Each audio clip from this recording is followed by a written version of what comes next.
Best part of the job, feeding treats. Today on Real Horse Rescues, 3 equine advocates using their talent and skill to expose the truth of horse slaughter and to inspire change. I think the general public, most of them don't even have an idea that there had been horse slaughtering at all in the United States. So awareness is the first step. It's a real problem that speaks not only to the humane treatment of the animal, but also to the soundness of safety.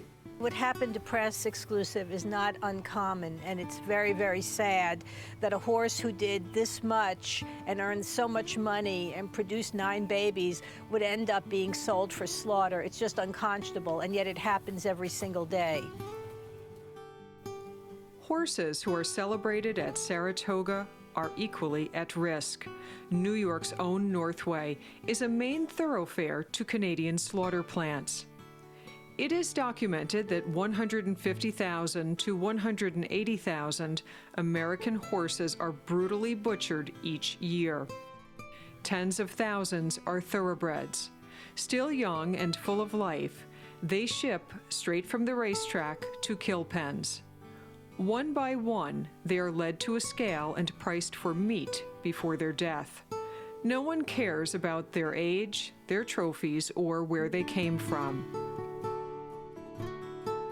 You know, we used to say the common denominator for every aspect of the horse industry is the slaughterhouse. And if you drew, a pie chart with the slaughterhouse in the middle, you'd have, petting zoos, racing, showing, camp horses, PMU, they all end up there. But luckily, with public awareness, and there's more and more of it, I think, we may actually get to a point where if we see an end to horse slaughter, you're going to see a lot more people taking responsibility for their animals. Friends, horses need your compassion and your voice now more than ever. Slaughter is not an end-of-life solution for any horse. It is a barbaric and torturous death. I'm Susan Kane. Join me for the next half hour and learn how you can make a difference and become a real horse rescuer.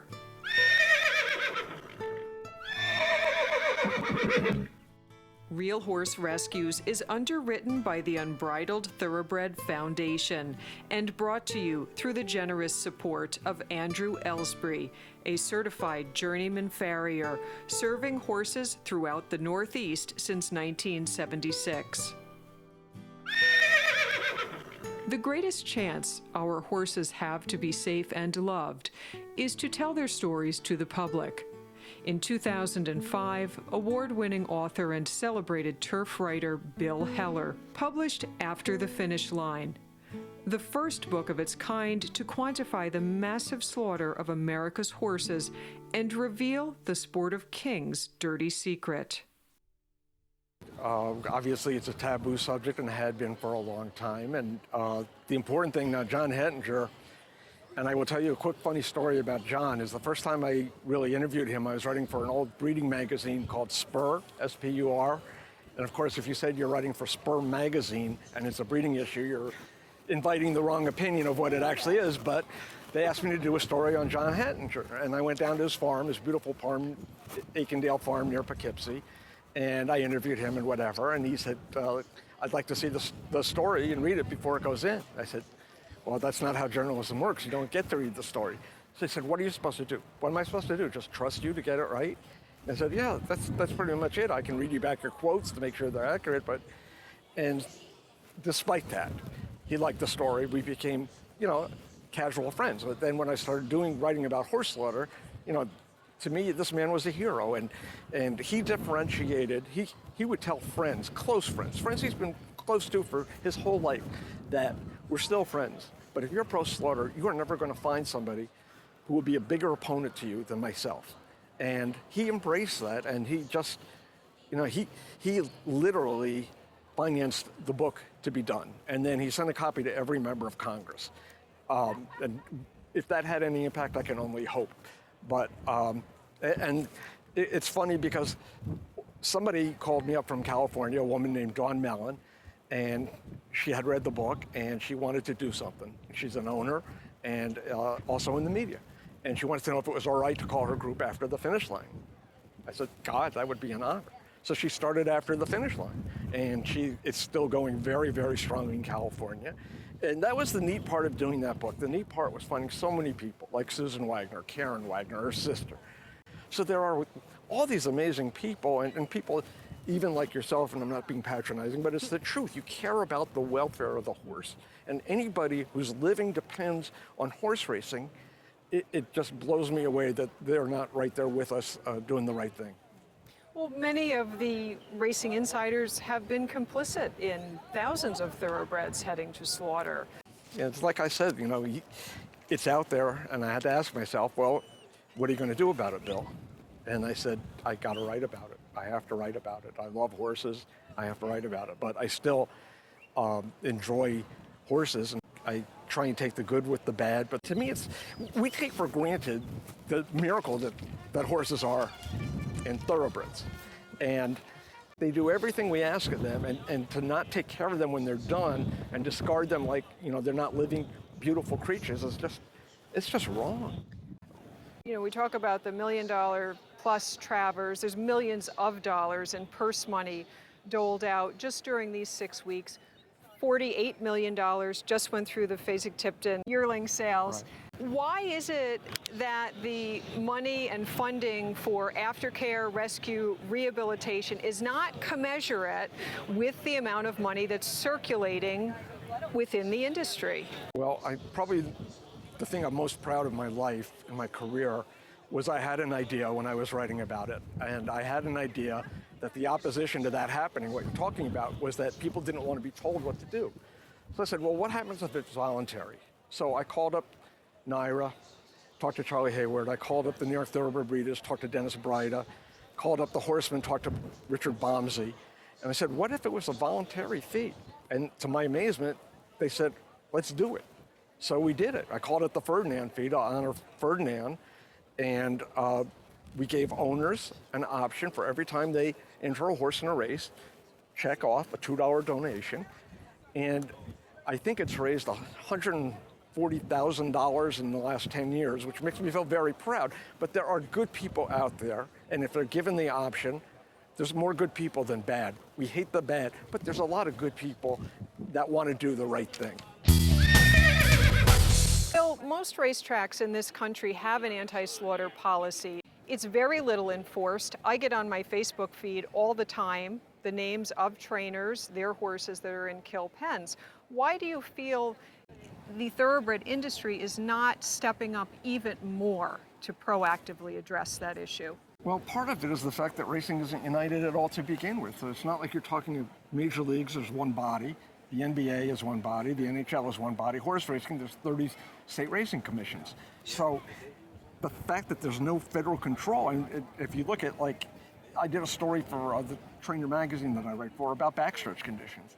And I discovered that in England, they have a contract that they sign every year that covers all these human interest things. So I think you just have to keep telling people that, you know, it's an evolving thing, but in the last 10 years, we've eliminated the option of slaughter in the United States. That was a big step one. Now there's legislation before Congress right now to cut out the export to Mexico and Canada.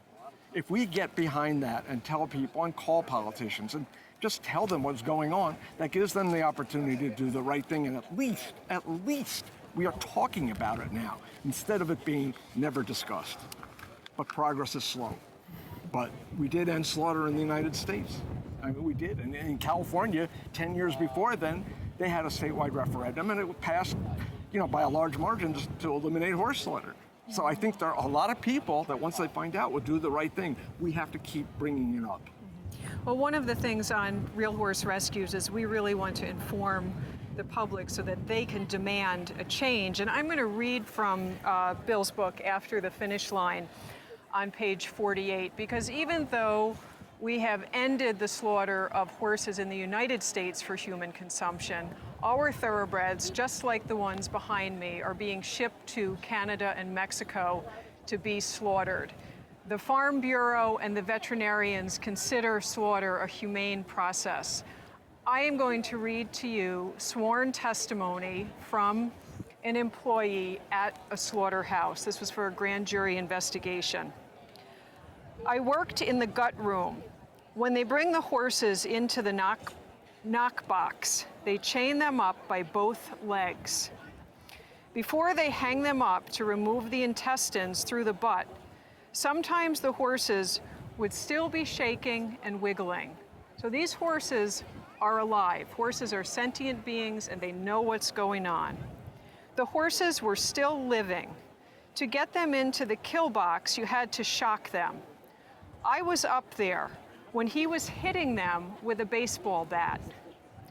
When we killed a pregnant mare, we would take the gut out and I would take the bag out and open it and cut the cord and put it in the trash. And sometimes the baby would still be living and its heart would still be beating, but we would put it into the trash can. Friends, as long as slaughter exists, as long as our borders are open to ship horses to Mexico and to Canada, every horse on this racetrack behind me is subject to this fate.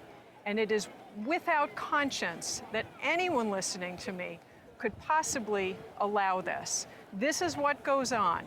These are horses, not only thoroughbreds that are slaughtered, they're camp horses, they're kids' horses, they're show horses. In fact, there are 180,000 horses every year, trusting, young, healthy, sound horses shipped out of this country to be brutally butchered. And I thank you for having the courage as a racing writer, as a turf writer, to stand up for the thoroughbreds, the standardbreds, and every horse that's covered in this book. If you haven't read this book, go to your bookstore, go to Amazon, wherever you buy your books, go to the library and get a copy, read it, be informed, educated, and empowered to make a difference, because there are people, boots on the ground, equine advocates, Little Brook Farm, Rerun, Catskill Animal Sanctuary, many of the rescues that you've seen on Real Horse Rescues that do make a difference. And together,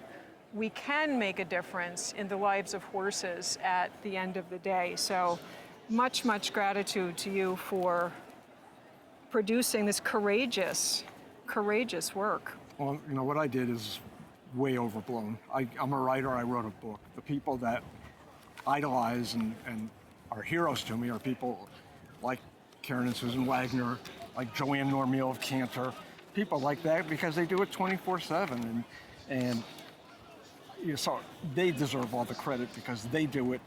And it's like Susan and Karen Wagner, every day for the rest of their lives, they're going to be 24/7 taking care of horses. And if you've never been to their farm in Chatham, please go. It's the neatest place in the world. Coming up later, the remarkable rescue of a major stakes-winning mare left for dead. Up next, Congressman Paul Tonko, co-chairman of the Congressional Horse Caucus and a voice on the Hill for our four-legged friends.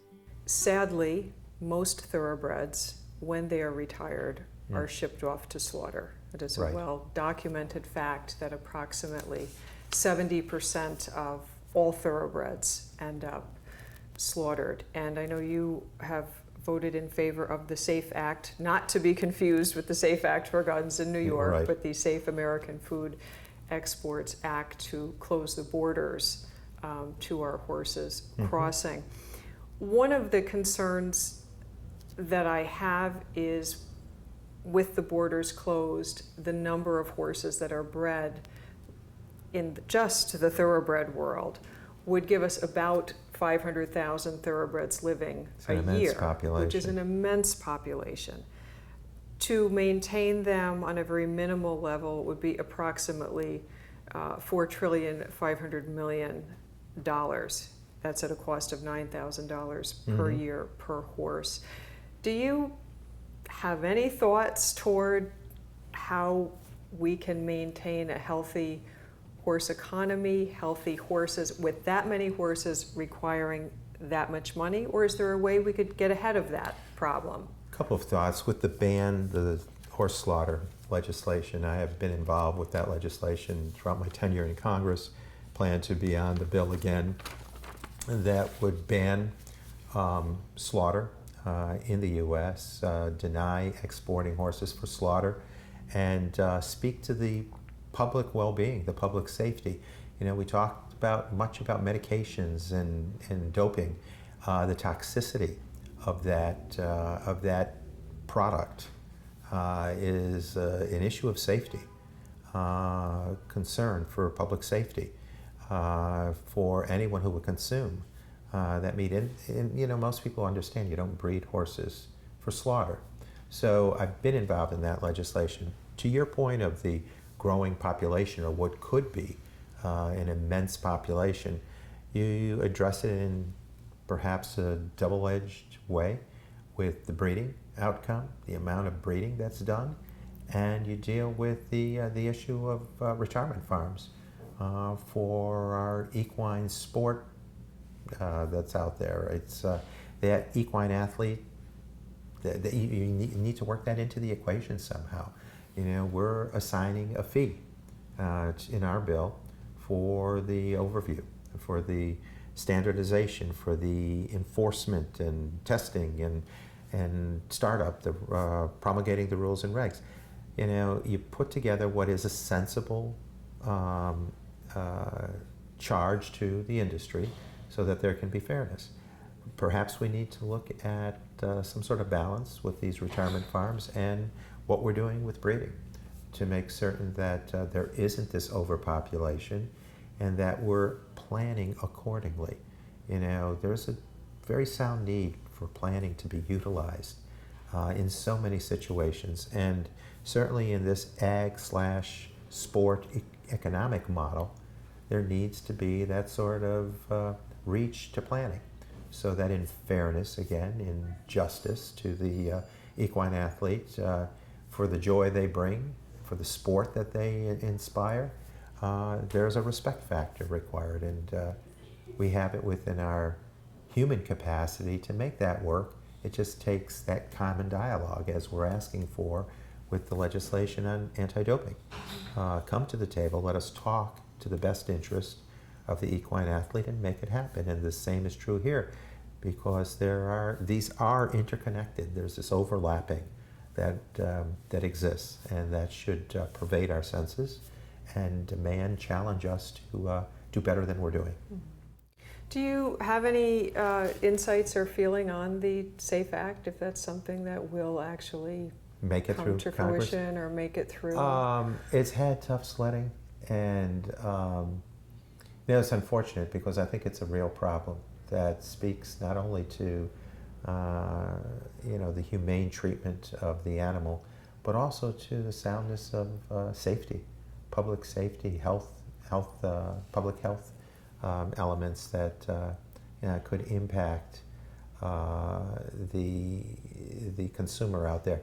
But I will say this: there is a growing interest in this awareness of what we consume, and eating smarter, being more sensitive to all of that. And this, I think, is an issue that will easily attach itself to that overall common agenda that is driving more and more force at every level of government. Most of the drugs that are injected into racehorses are banned in the European Union for human consumption. Right. And one of the ways that has been circumvented is that horses that are butchered in Canada become products of Canada, literally, if they have shipped, you know, straight from the racetrack to the slaughter plant. Why has that not been a concern earlier in our country? You know, so many things amazingly get past us, and I think that you know, again, people are very conscious of what they consume these days, and there's an overall issue of concern with what's been injected into these animals, and you know, there's an overriding concern that covers many interest areas here, policy areas, and legislative attempts. So, you know, I remain hopeful that there can be some great outcomes with all of this focus. The SAFE Act is not a fail-proof solution to the heinous atrocity of horse slaughter. It does, however, bring attention to the insidious practice. The vet pulled her off the trailer and was going to euthanize her because she couldn't walk, and Mindy said, "I'll take her." Friends, I'd like to hear your thoughts on horses.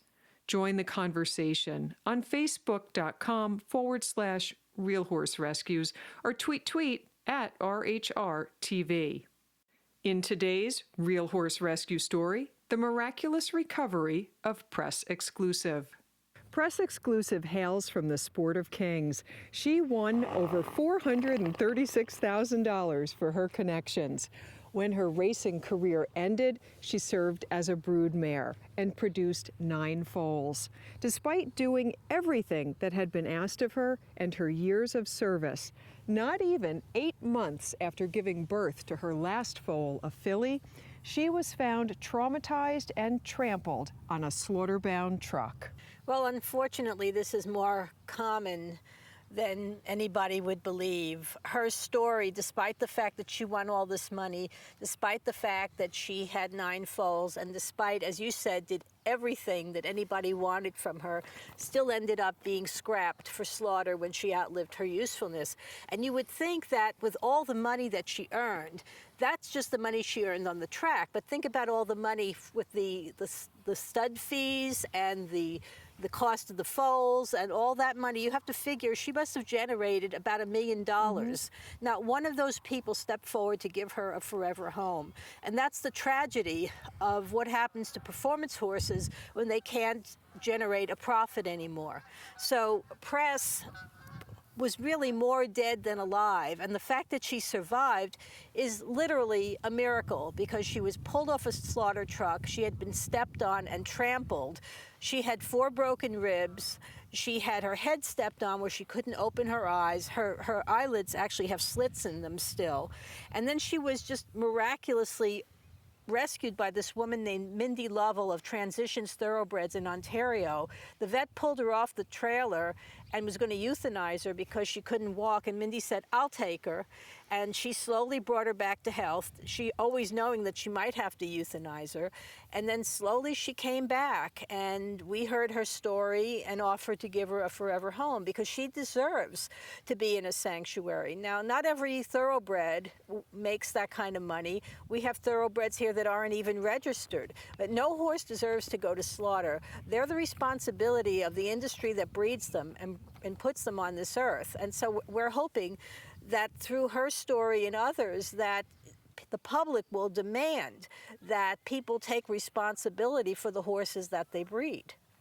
How do you feel we can influence an industry to accept responsibility or take responsibility? It seems in thoroughbreds, standardbreds, or any of the horse activities where the horses are commoditized, there is simply no concern for their sentience, or, as you said, once their useful years are done, they're just thrown away.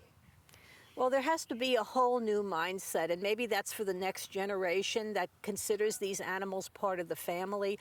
You know, one of the things that really gets me is that they say, okay, off-the-track thoroughbreds being retrained to do showing, hunters, jumpers, you know, all these other things. That's fine, but they're still athletes. But then what happens when they can't perform anymore? Because we all get old, so then they need to be put into a kind home. We have thoroughbreds here that were show horses, and then when they couldn't show anymore, then they needed a home. We have thoroughbreds here that had been put into school programs, and then they were on their way to auction. So just because they are trained for another quote-unquote job, that doesn't mean they're going to be protected for the rest of their lives. And I think that taking responsibility involves either placing them in a kind home or humanely euthanizing them. That's certainly a lot better than sending them to slaughter. But as I said before, if we end horse slaughter, that will solve a lot of these problems, because then, like it or not, everyone's going to have to take responsibility for them.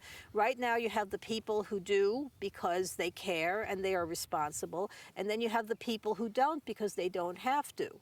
But take away that option, and then you're going to see a big change in the way a lot of these people operate. And I think when that happens, it's going to be a great day for horses. Oh, it'll be a wonderful day to celebrate for horses. And you bring up a really good point regarding the horse, off-the-track thoroughbred, after he becomes a show horse and then he's old and needs a home. I've found at different conferences and events that I've attended, when I've asked the question, you know, to the thoroughbred industry, what are you doing to ensure a safe future for these horses?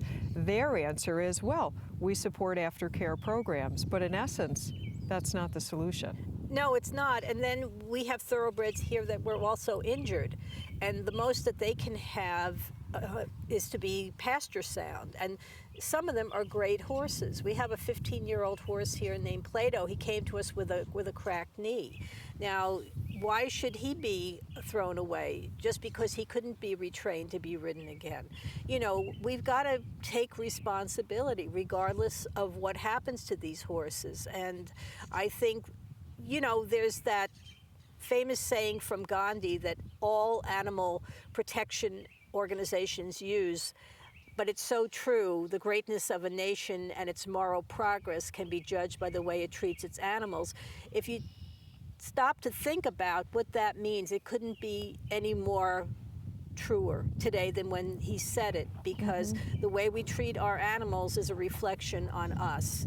And unfortunately, the way we treat horses doesn't say a lot about us as a culture.